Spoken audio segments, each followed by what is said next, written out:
Cuando finalmente nos encontremos con formas de vida extraterrestre, las estudiaremos bajo el microscopio o les daremos la mano. Sea como sea, es algo que cambiará nuestras vidas. La búsqueda científica de vida en otros planetas hoy en Maravillas Modernas.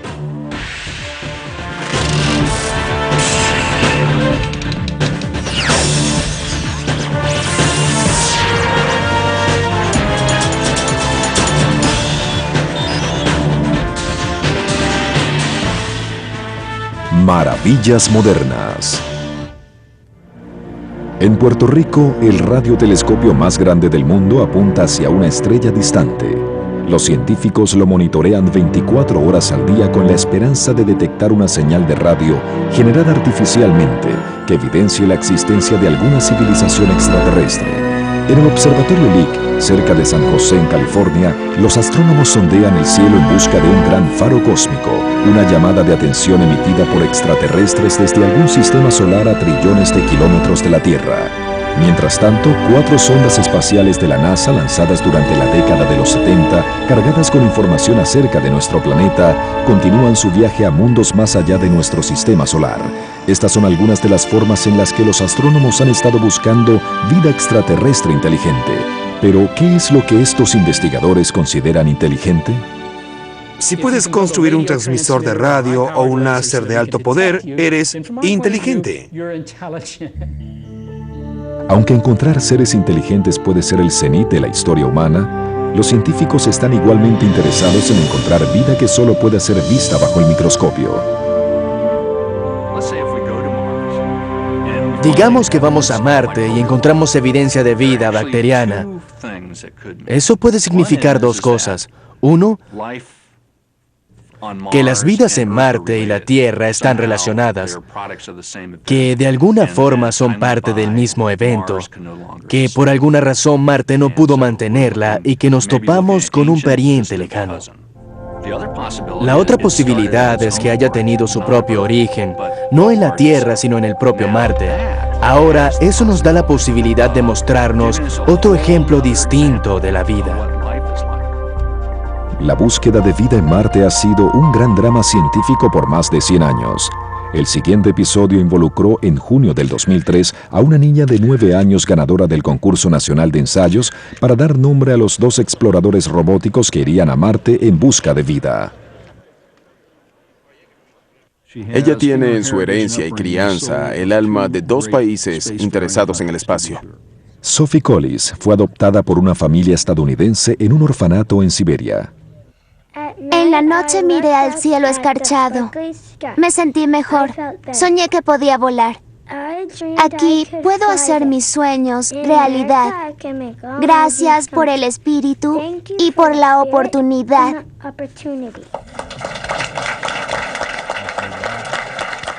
El Spirit y el Opportunity son unos geólogos de energía solar que pesan 320 kilogramos.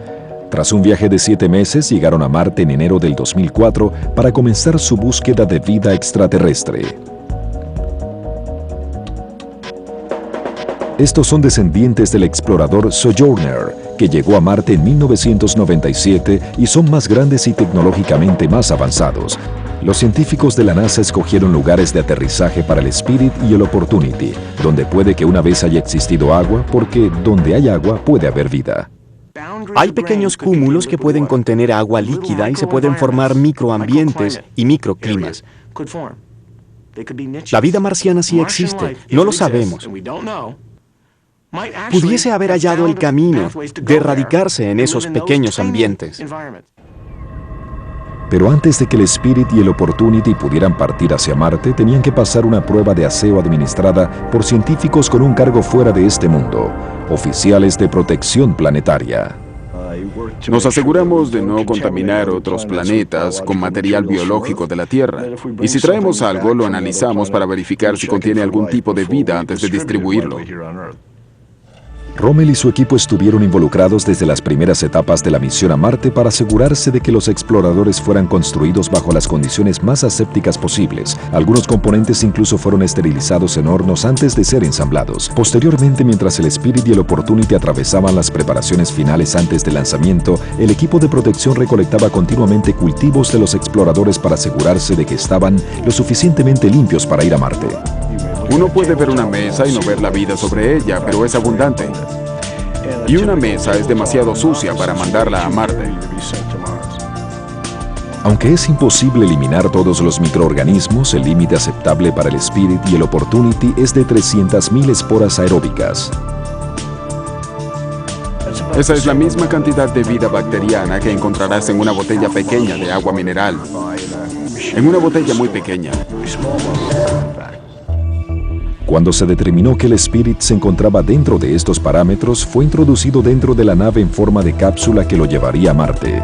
Luego fue transportado hasta la plataforma de lanzamiento, levantado a más de 30 metros y asegurado dentro de la trompa de un cohete Delta II de 3 fases. 4, 3, 2, 1, ignición y despegue del cohete Delta II que transporta al Spirit al planeta Marte. Desprendimiento de propulsores auxiliares. Esta animación ilustra cómo el Spirit y el Opportunity, lanzados el 7 de julio, aterrizarán y funcionarán en Marte. 37 minutos después del lanzamiento, la cápsula que contiene al explorador se separa de la tercera etapa de los cohetes. La cápsula está pegada a otra de las etapas equipada con paneles solares que le darán energía para llegar a Marte. Tras 7 meses, la nave se aproxima al planeta rojo. 15 minutos antes de entrar en la atmósfera marciana, la segunda etapa del cohete se desprende. La cápsula golpea la atmósfera a más de 15.000 kilómetros por hora, protegida por un escudo deflector de calor como el que fue usado en el Apolo. Aquí vamos, más rápidos que una bala. Golpeamos la atmósfera marciana y tenemos 6 minutos para detenernos completamente. 6 minutos de terror. A 8 kilómetros de la superficie se despliega un paracaídas disminuyendo la velocidad del descenso. 20 segundos más tarde, el escudo deflector sale junto con el explorador que está dentro de una bolsa de aire desinflada y una correa de 20 metros. 8 segundos antes de estrellarse, las bolsas de aire se inflan. Inmediatamente después, la cápsula enciende unos retropropulsores que detienen casi totalmente la caída. Así que cortamos la correa y caemos sobre la superficie de Marte golpeándola a entre 20 y 40 gravitones, lo suficiente como para desmayar a un humano, pero no a estos exploradores. El explorador, anidado dentro de su capullo, rebota sobre Marte recorriendo más de 1 kilómetro antes de detenerse. Las bolsas de aire se retraen y unos pedales de aterrizaje se abren de una manera tal que el explorador quedará correctamente colocado, sin importar en qué posición haya aterrizado. A continuación, el explorador despliega sus paneles solares, generadores de energía y un mástil equipado con cámaras panorámicas y de navegación. Estas cámaras son los ojos con los que los controladores de la Tierra ven Marte. Si todo sale bien, recibiremos señales de esos exploradores y comenzaremos una expedición como nunca se ha hecho en la historia de la humanidad. Ahora el explorador se levanta de su posición de reposo y baja de la plataforma de aterrizaje. Utiliza visión infrarroja para ayudar a los científicos a decidir cuál roca o porción de terreno es de mayor interés para ellos. Tanto el Spirit como el Opportunity tienen la capacidad de viajar hasta 44 metros diarios en cualquier dirección sobre la superficie del planeta. También están equipados con un conjunto de instrumentos científicos. Entre otras cosas, pueden moler la superficie de una roca, analizar su interior microscópicamente y luego realizar un análisis químico. Es dentro de las rocas que pueden estar escondidas las pistas de la vida. Algunas rocas están llenas de los componentes de la vida. Moléculas de carbono, hidrógeno, oxígeno, nitrógeno, y estos exploradores pueden ver esos elementos. Las rocas no mienten si las sabes leer. Y nosotros tenemos las herramientas para hacerlo. Aunque es posible que el Spirit y el Opportunity descubran vida en Marte, los científicos no son demasiado optimistas, aunque esperan que la investigación geológica de los exploradores aclare dónde y cómo buscar vida en próximas misiones. Mientras que el Spirit y el Opportunity representan la cumbre en la búsqueda científica de vida extraterrestre, las raíces de esa búsqueda son antiguas. No podemos saber realmente cuándo alguno de nuestros ancestros observó las estrellas y se preguntó si podían albergar algún signo de vida, pero a finales del siglo XIX, un astrónomo aficionado atizaría la imaginación del público con sus teorías acerca de la vida extraterrestre. Hemos estado obsesionados con los marcianos y los ovni desde entonces. Desde la invención del telescopio en 1608, incontables astrónomos, profesionales y aficionados han contemplado el cielo nocturno esperando encontrar alguna evidencia de vida. A finales del siglo XIX parecía que un hombre la había encontrado. Percival Lowell, nacido dentro de una de las familias más acaudaladas de Nueva Inglaterra, era un matemático egresado de Harvard, que se dedicaba a la diplomacia y que sentía una gran pasión por la astronomía, especialmente por Marte. En 1894 utilizó parte de su fortuna personal para construir el Observatorio Lowell en Flagstaff, Arizona. Lo equipó con el telescopio más avanzado de la época y dedicó sus instalaciones al estudio de Marte. Lowell publicó sus hallazgos en varios libros y, por primera vez, la búsqueda de vida extraterrestre se convirtió en algo de interés público.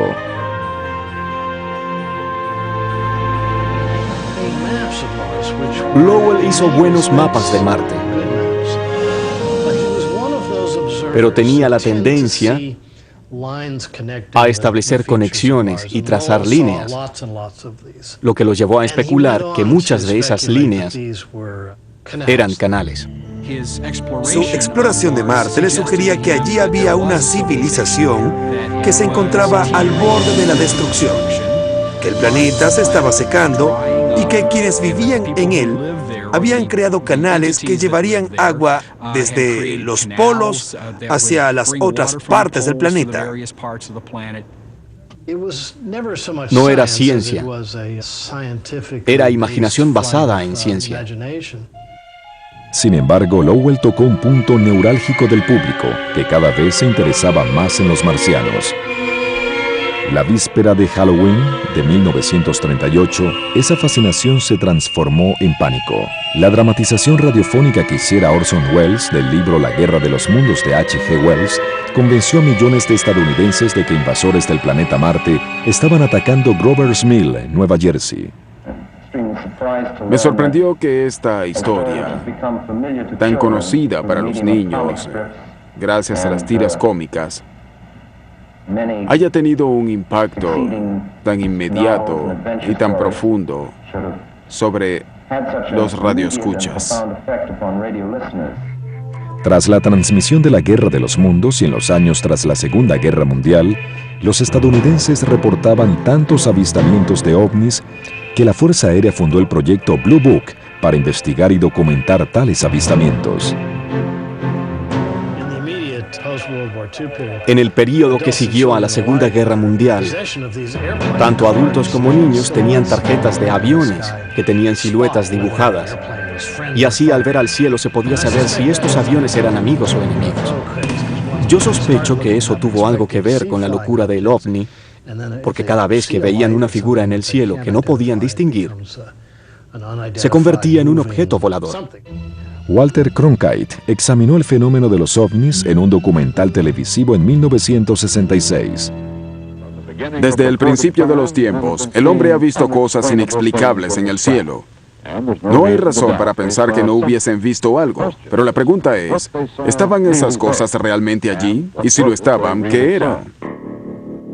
Cronkite y sus reporteros entrevistaron a testigos oculares e incluso a personas que aseguraban haber estado a bordo de platillos voladores. Había un compartimiento en la pared que limpia y desodoriza la ropa con una luz, sin agua, jabón ni lavadora. También fue entrevistado un joven astrónomo de la Universidad de Cornell que pasaría a convertirse en una figura seminal en la búsqueda científica de vida extraterrestre. Pero Carl Sagan sentía que el fenómeno de los ovnis tenía más que ver con la religión que con la ciencia. Son unos seres que vienen del cielo, que se preocupan por nosotros, que son poderosos, que evitarán que nos destruyamos a nosotros mismos. Y todo esto lo vemos en un contexto científico. A causa de las acusaciones de encubrimiento y conspiración del gobierno de los Estados Unidos hechas por testigos oculares, la Fuerza Aérea dio por terminado el proyecto Blue Book en diciembre de 1969. Se documentó un total de 12.618 avistamientos, de los cuales 701 quedaron sin explicación. No creo que haya un encubrimiento. Para comenzar, no sé por qué el gobierno querría mantener eso en secreto, pero si lo quieres creer, ¿no lo tendrían que hacer todos los demás gobiernos? Los búlgaros lo tienen en secreto, los checos lo tienen en secreto, los británicos lo tienen en secreto, quizás los extraterrestres solo aterrizan en Estados Unidos. En 1960, en pleno apogeo de la afición de los ovnis y cuando el programa espacial estadounidense se encontraba todavía en sus primeras etapas, un radioastrónomo llamado Frank Drake le dio al mundo el primer método científico legítimo para la búsqueda de inteligencia extraterrestre.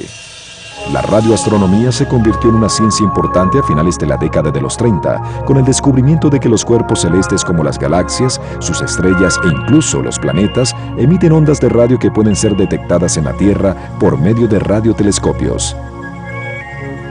Los radiotelescopios siempre son colocados en ubicaciones remotas para minimizar las interferencias. Sus inmensos platos reciben las ondas y las rebotan hacia un reflector.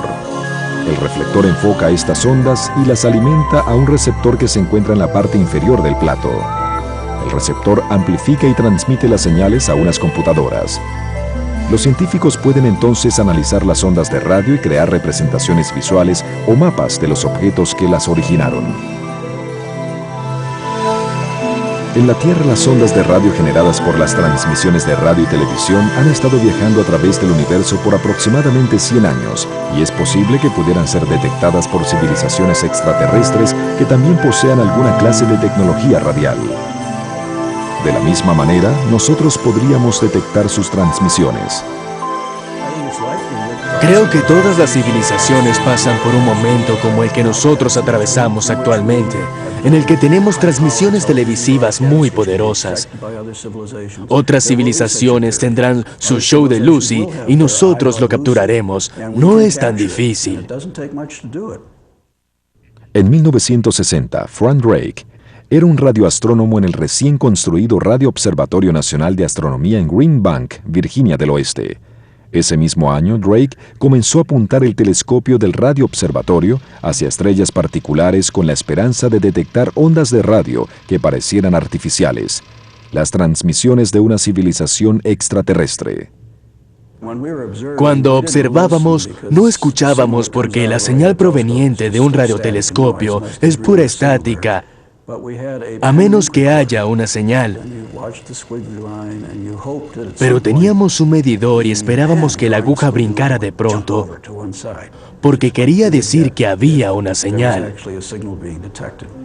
Drake bautizó al experimento Proyecto Ozma por la princesa ficticia de Oz. La tierra de Oz era lejana e inalcanzable, y estaba poblada por gente extraña y exótica. Esa es una buena descripción del lugar que tratamos de encontrar. A pesar de que Ozma nunca detectó señales de formas de vida extraterrestre, sirvió de base para lo que sería conocido como SETI, las siglas en inglés para Búsqueda de Inteligencia Extraterrestre. SETI sería el acrónimo con el que se conocerían todas las búsquedas por telescopio de ondas de radio generadas artificialmente, pero en 1960 el público no pensaba en radiotelescopios. Si querían conocer a los extraterrestres, lo que tenían que hacer era subirse a un cohete e ir a verlos. La carrera hacia la Luna resaltaba dentro del programa espacial estadounidense durante los años 60. Pero aún desde los inicios del programa, la NASA estaba interesada en la exploración planetaria y la búsqueda de vida usando sondas no tripuladas. El primer grupo de sondas planetarias, llamadas Mariner, tenía como destino nuestros vecinos más próximos, comenzando por Venus. Venus está cubierto de nubes. Por lo que durante muchas décadas, los observadores especulaban que ya que había nubes, el planeta debía ser como un bosque tropical y habría toda clase de abundantes formas de vida. El Mariner 1 fue lanzado el 22 de julio de 1962. Su misión era la de recolectar datos acerca de la superficie y condiciones atmosféricas de Venus. 5 minutos después del lanzamiento, el cohete que lo transportaba se salió de curso, así que los controladores lo hicieron estallar, destruyendo también al Mariner 1. El Mariner 2 fue lanzado exitosamente 5 semanas más tarde. Tras un viaje de 4 meses, se convirtió en la primera nave en alcanzar otro planeta cuando comenzó a orbitar alrededor de Venus. En vista de que no poseía cámaras, estas imágenes pertenecen a una sonda posterior, pero los sensores del Mariner 2 indicaban que Venus era un planeta inhóspito. Tiene lo que los científicos llaman un efecto invernadero intermitente, con una gruesa atmósfera de dióxido de carbono y temperaturas en su superficie de 500 grados centígrados. La búsqueda de vida se trasladó entonces hacia nuestro siguiente vecino, Marte. El 15 de julio de 1965, el Mariner 4 voló a 10.000 kilómetros de Marte y transmitió las primeras fotografías cercanas del planeta rojo hasta la Tierra. Lo que vimos fue sorprendente. El paisaje marciano recordaba al de la Luna. Toda nuestra astronomía y nuestras mediciones hechas desde la Tierra mostraban a Marte como un lugar dinámico, emocionante y probablemente vivo, no como un lugar vacío. Pero no todos estaban desilusionados. El Mariner 4 mandó un total de 21 fotografías en blanco y negro de poca resolución que cubrían menos del 1% de la superficie del planeta. En 1971, una sonda más avanzada, el Mariner 9, fotografió casi toda la superficie del planeta, pero llegó a Marte en medio de una inmensa tormenta de polvo. Hubo que esperar 3 meses antes de tomar la primera fotografía. El Mariner 9 esperó hasta que la tormenta acabara, y la primera imagen que envió fue el pico de un volcán de 30.000 metros. El gigantesco volcán llamado Minas del Olimpo, fotografiado aquí por el Mariner 9 y luego por una sonda más avanzada, es la mayor formación volcánica de nuestro sistema solar. Gracias a las más de 7.000 fotografías de buena resolución que mandó hasta la Tierra el Mariner 9, proporcionó una visión general de la superficie del planeta. El Mariner 9 también reveló la existencia de los valles marineris, un cañón de 6 kilómetros de profundidad lo suficientemente largo como para ir desde Nueva York hasta California, así como numerosos lechos de ríos secos. La combinación de calor interno generado por los volcanes y el agua corriente habrían proporcionado elementos ideales para la vida. Ahora los científicos tenían que averiguar si todavía existía y cómo encontrarla o cómo buscar evidencia de su extinción. Tendrían esa oportunidad con el proyecto Viking.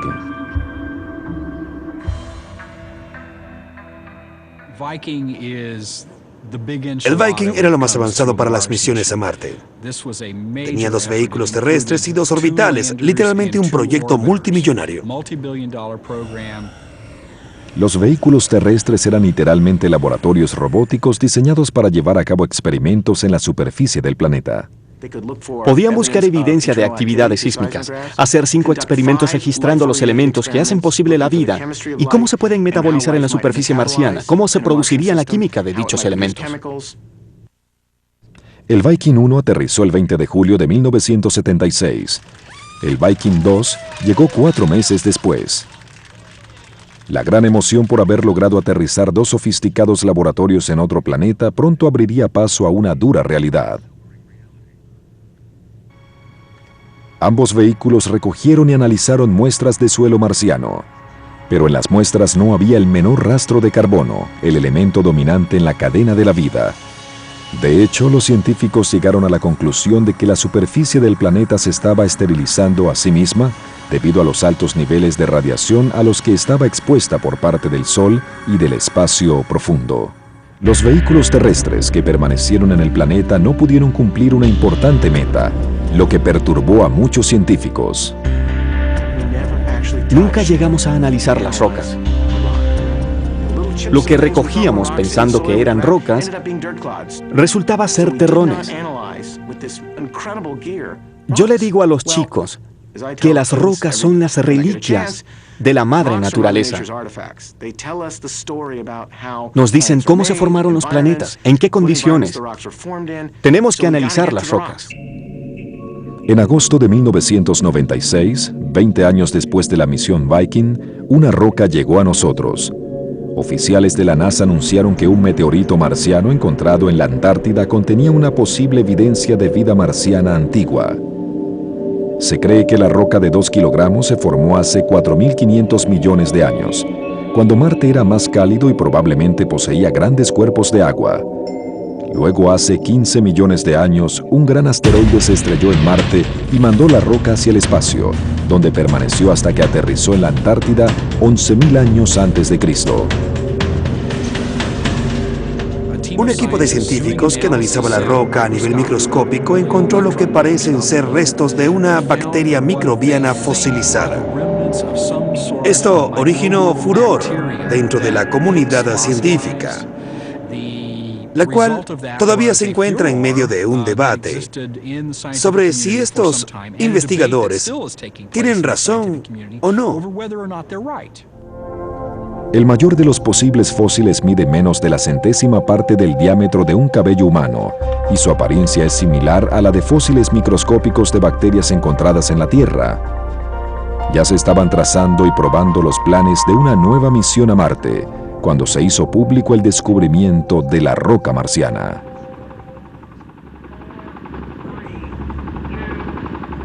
Pero ahora esas misiones se veían revividas ante la renovada posibilidad de encontrar vida.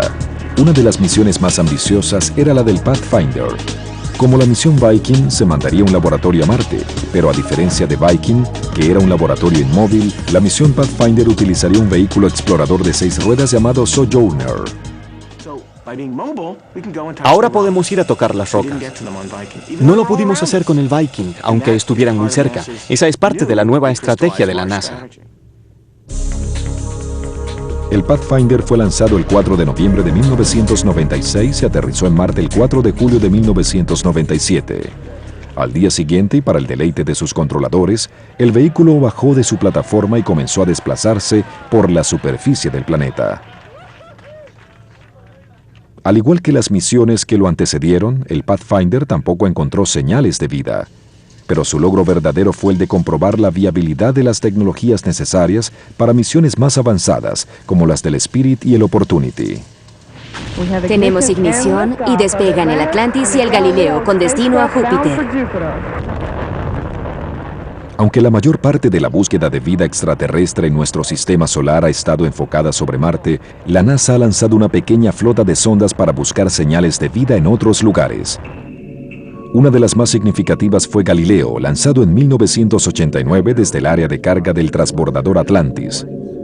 Su misión era la de estudiar Júpiter y sus lunas.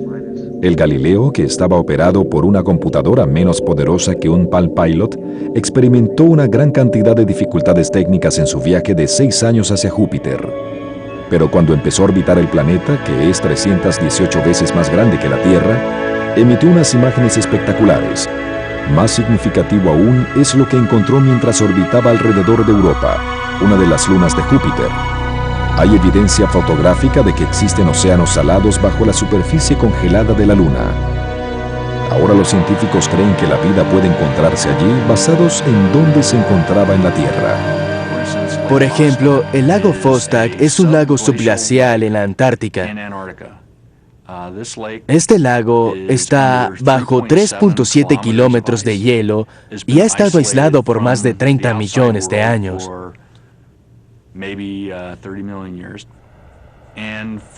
Y de las muestras de hielo se pueden encontrar microbios pertenecientes al lago, por lo que este ambiente aislado tiene vida. Basados en los hallazgos de Galileo, ya se están haciendo planes para desarrollar JIMO, el acrónimo en inglés de Orbitador de la Luna Congelada de Júpiter, para tener una comprensión más profunda de lo que se encuentra bajo la superficie de Europa. Galileo también dio la esperanza de que pudiera haber vida en otra de las lunas de Júpiter, Io. que en lugar de tener océanos salados está totalmente cubierta de volcanes en erupción, otro ambiente en el que la vida puede existir, y fue esa misma posibilidad de vida lo que llevó a Galileo a su destrucción. En septiembre del 2003, Galileo estaba transmitiendo a la Tierra las últimas fotografías de las 14.000 que había tomado. Había sobrepasado las especificaciones de su misión por 6 años, pero también se le estaba terminando el propulsor que mantenía su antena apuntando hacia la Tierra para que los ingenieros pudieran controlar su desplazamiento. Cuando se perdió el control, la NASA temió que el Galileo pudiera verse en un trayecto de colisión con Europa y que todavía llevara consigo microorganismos de la Tierra. Hay razones éticas para no contaminar otros planetas con bacterias. Nadie quiere dañar a otros cuerpos que tengan su propia vida y que entren en contacto con vida terrestre. Es importante que si vamos a aprender algo de algún lugar, que no descubramos la contaminación que llevamos nosotros mismos.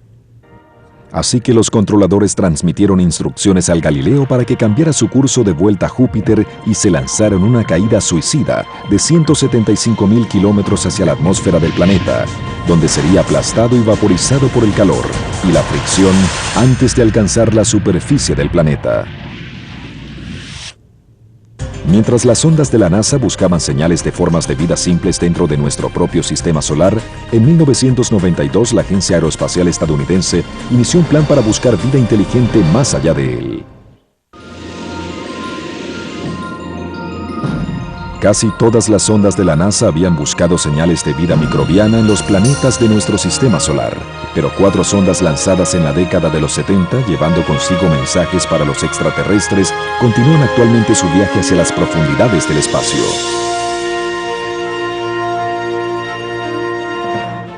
El Pioneer 10 y el Pioneer 11 estudiaron varios planetas, luego fueron enviados más allá de nuestro sistema solar donde probablemente algún día puedan toparse con alguna forma de vida inteligente.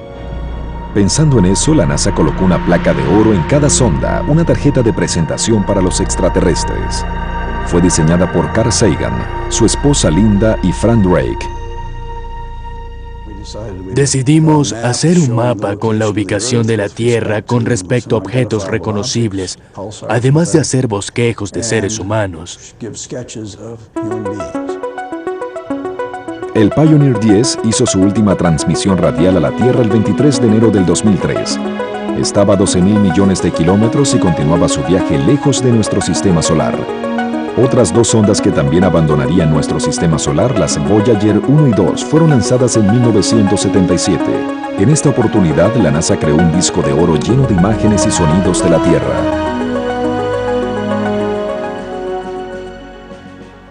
Hola, saludos de los niños del planeta Tierra. Queríamos mostrar nuestro lado bueno, así que no hay imágenes de guerra, ni de la bomba atómica, ni del taladro de un dentista. Así que no es una imagen balanceada de nuestra civilización. Puede que las sondas de la NASA hayan resultado fundamentales para la búsqueda de vida extraterrestre durante la segunda mitad del siglo XX, pero las búsquedas a través de radiotelescopios o SETI se habían estado expandiendo consistentemente desde que Frank Drake diera inicio al proyecto OSMA en 1960. Con las naves espaciales puedes buscar vida primitiva, pero con la búsqueda radial queremos encontrar vida inteligente fuera de nuestro sistema solar. Pero podría ser dentro de nuestra galaxia. Poco tiempo después de iniciar el proyecto OSMA, Frank Drake ideó una fórmula que los científicos aún usan para calcular el número potencial de civilizaciones inteligentes detectables en nuestra Vía Láctea. Escribí todas las cosas que necesitaba saber para predecir el número de civilizaciones detectables en la galaxia, y me di cuenta de que si las multiplicas obtienes el número. Esta es la ecuación de Drake. El número de estrellas en la Vía Láctea multiplicado por la fracción de estrellas con sistemas planetarios multiplicado por el número de planetas aptos para la vida por sistema solar multiplicado por la fracción de planetas en los que la vida puede originarse multiplicado por la fracción de planetas portadores de vida multiplicado por la fracción de planetas en los que la vida inteligente puede surgir multiplicado por la fracción de civilizaciones que desarrollen una tecnología detectable multiplicado por el periodo en el que esas civilizaciones han estado mandando señales detectables hacia el espacio. No hay una respuesta correcta. La ecuación está diseñada para que los científicos hagan sus propias sustituciones y saquen sus propias conclusiones. Mis cifras predicen que cada año una nueva civilización técnica surge en nuestra galaxia. Suena exagerado, pero es una de 200.000 millones de estrellas que produce una nueva civilización. Eso quiere decir que se han producido miles de millones en la historia de la galaxia. Aun cuando los astrónomos más conservadores calculaban la ecuación de Drake, se difundió la creencia de que grandes números de civilizaciones detectables existen en nuestra galaxia. Varias universidades y observatorios privados comenzaron a desarrollar sus propios proyectos SETI. En 1984 fue fundado el Instituto SETI para coordinar las investigaciones SETI. 8 años más tarde, en el 5º centenario de la llegada de Colón a América, la NASA decidió financiar su propio proyecto SETI, con la cooperación del Instituto SETI. Utilizaron la red de telescopios de espacio profundo de la NASA, que generalmente solo rastreaban satélites, y el gigantesco radiotelescopio de Arecibo. Este radiotelescopio, ubicado en un valle selvático en Puerto Rico, es el más grande y sensible del mundo. El plato mide 300 metros de diámetro y el reflector pesa 900 toneladas. Iniciamos lo que creíamos que sería un proyecto de 10 años de inspección de 1000 estrellas cercanas. La enmienda que propongo eliminará el financiamiento para un tonto y costoso programa de la NASA. En 1993, el Congreso sorprendió a la comunidad SETI al eliminar el presupuesto anual de $10 millones del que disponía el programa. De pronto, la NASA estaba fuera del negocio SETI. Los congresistas cuestionaban lo que llamaron la búsqueda de los pequeños hombres verdes, y algunos se lo tomaron muy a pecho.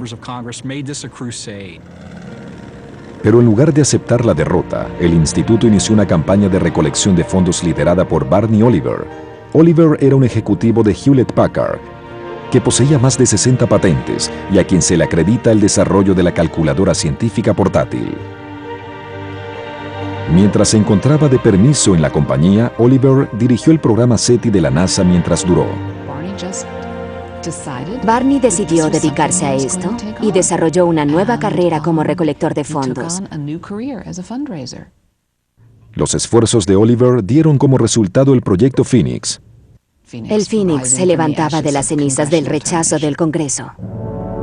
Hoy en día, el proyecto Phoenix examina 1000 estrellas cercanas similares al Sol utilizando el telescopio de Arecibo, entre otros. Durante varias semanas al año, los científicos de SETI visitan Arecibo y trabajan día y noche en su investigación. La imagen que la gente tiene de este trabajo es la de Jodie Foster en la película Contacto, en la que ella se acuesta sobre su auto con unos auriculares y escucha algo que suena como un accidente de la sección de tímpanis de la Filarmónica de Filadelfia. Pero no es así. No sabemos en qué frecuencia puede surgir la señal. Así que monitoreamos decenas de millones de canales y usar decenas de millones de auriculares es muy incómodo y no es nada efectivo. Las computadoras son quienes hacen el trabajo.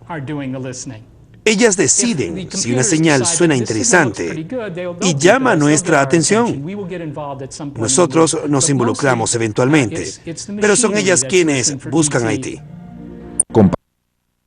La SETI de Frank Drake en 1960, la capacidad de búsqueda actual se ha multiplicado por un factor de 100 trillones. Pero en un universo con miles de millones de galaxias que contienen miles de millones de estrellas, eso no es suficiente para buscar en todos los lugares que los astrónomos quisieran.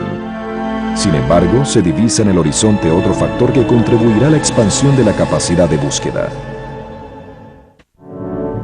Casi todas las investigaciones del Instituto SETI en la búsqueda de inteligencia extraterrestre han dependido de la posibilidad de rentar radiotelescopios que se usaban para otros tipos de investigación astronómica.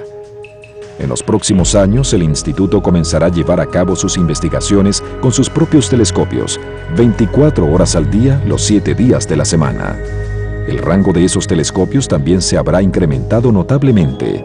Todo esto es el resultado de una concesión de $12.5 millones que el cofundador de Microsoft, Paul Allen, dio para la construcción del telescopio Allen Array en el norte de California.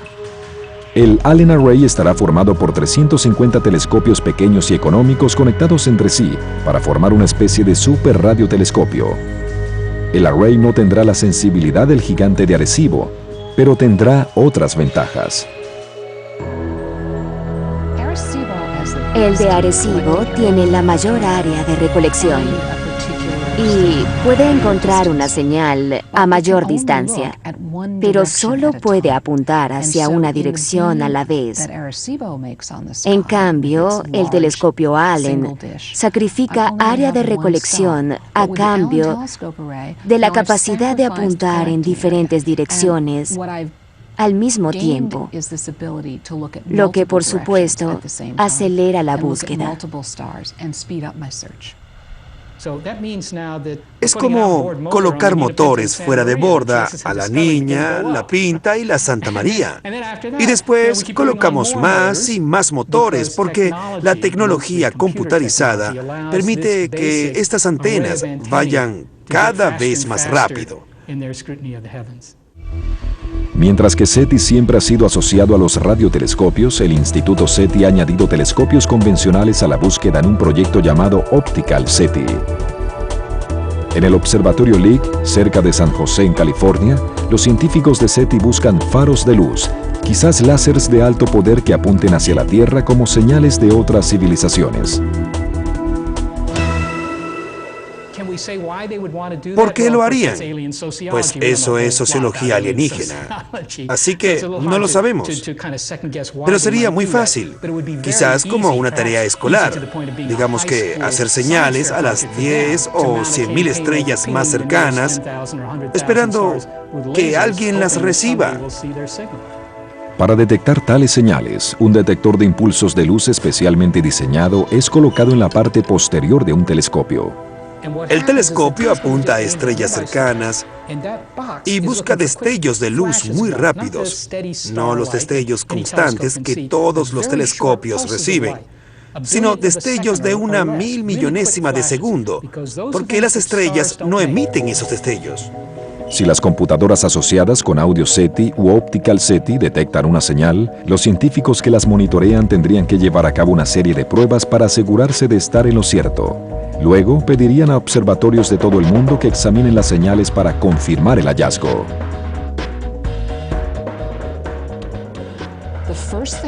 Por supuesto, lo primero que haremos al recibir la confirmación será abrir una botella de champaña y celebrar.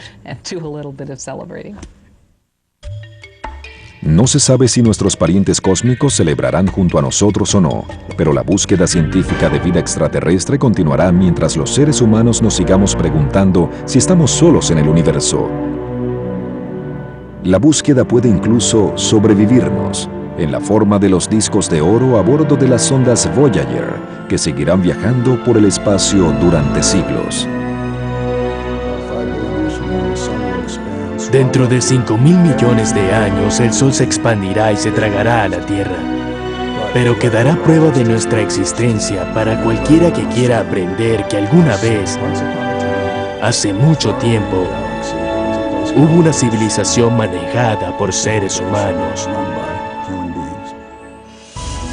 Y tal vez otra cosa será recordada acerca de esos seres humanos, que uno de sus más grandes deseos fue el de ver más allá de las estrellas para hablar con amigos.